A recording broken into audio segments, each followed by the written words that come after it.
ঋণগ্রস্তের ঋণ পরিশোধের তৌফিক দেন, হারাম হালাল বেঁচে চলার তৌফিক দেন আল্লাহ রব্বুল আলামিন। বেকার যারা আছে হালাল কর্মসংস্থানের ব্যবস্থা করে দেন আল্লাহ। সকলকে শারীরিক সুস্থতা, মানসিক প্রশান্তি, অর্থনৈতিক সচ্ছলতা দান করেন আল্লাহ। প্রত্যেকটা পরিবারে দ্বীনের আবহাওয়া জারি করে দেন রব্বুল আলামিন।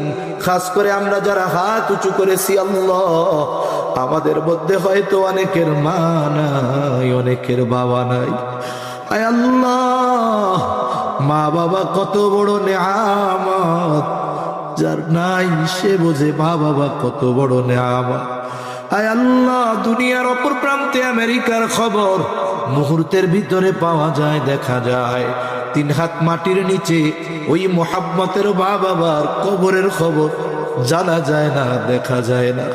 আয় আল্লাহ, গুনার কারণে যদি কারো মা বাবার কবরে আযাব হয়, এখানে উলামায়ে কেরাম আছেন, তালিবুল ইলম আছে, আপনার দাড়ি পাকা বান্দা আছে, যুবক আবেদ আছে, মুসাফির আছে, যাকে পছন্দ, যারা আমল পছন্দ, তার আমলের ওসিলায় ওই মা বাবার কবরের আযাব আল্লাহ আপনি মাফ করে দেন। কবরগুলো জান্নাতের টুকরো বানায়া দেন।